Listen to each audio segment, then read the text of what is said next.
Negara yang paling menyukai bento adalah Jepang. Baik pemilihan bahan maupun proses produksinya, semuanya dianggap yang terbaik. Bagi mereka, ini bukan hanya sekadar kotak makan siang, tetapi juga bisa meredakan lelah. Hari ini, mari kita kunjungi rumah seorang ahli pembuat kotak makan siang Jepang untuk mencari tahu. Jepang memiliki preferensi khusus untuk produk kayu. Oleh karena itu, kotak makan siang kayu sangat populer. Di sini, mereka menggunakan pohon cedar yang berusia lebih dari 100 tahun. Bagian yang dapat digunakan dari pohon sebesar itu hanya sekitar 10%.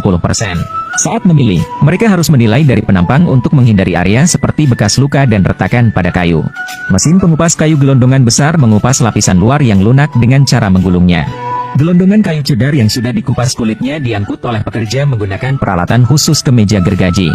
Mereka memotong keempat sisinya dan mempertahankan bagian kayu berbentuk kubus di tengah.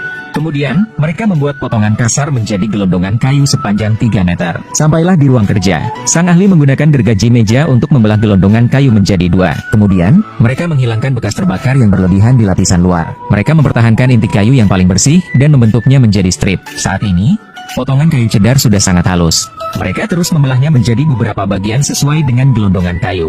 Untuk mengontrol akurasi, semua bagian perlu dipoles hingga ketebalan yang seragam dengan mesin pemoles mekanis.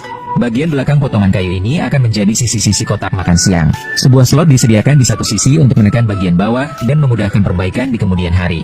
Potongan kayu setelah diproses berkali-kali kemudian dipoles lagi dengan mesin gerinda. Ini membantu meningkatkan kecerahan dan tekstur permukaan. Agar tepi kotak makan siang lebih pas saat digulung, mereka harus menggunakan batu gerinda untuk menipiskan kedua ujung balok kayu. Setelah diamplas, mereka mengumpulkan semua potongan kayu. Kemudian, mereka menggiling salah satu ujungnya menjadi bentuk cembung. Mengapa mereka melakukan itu? Kamu akan tahu jelas di langkah perakitan berikutnya. Balok kayu harus direbus selama sekitar 15 menit sebelum ditekuk.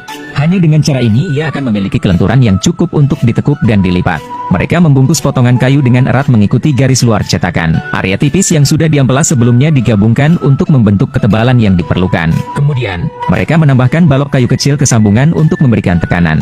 Dan mereka menahannya dengan strip rolling di bundel luar.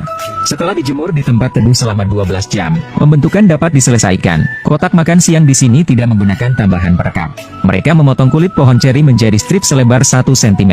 Mereka memproses permukaan menjadi rata dan halus dengan pisau sai dan pisau cukur. Mereka menggunakan pisau untuk membuat lubang pada sambungan kotak makan siang.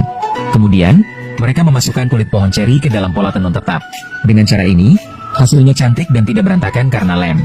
Setelah menempelkannya, mereka menggunakan setrika dengan minyak nabati untuk menyetrika dan membentuknya. Langkah selanjutnya adalah menggunakan pena untuk menggambar diameter bagian dalam kotak makan siang pada papan kayu. Mereka menggunakan mesin potong untuk memotong bentuk dasar kotak makan siang di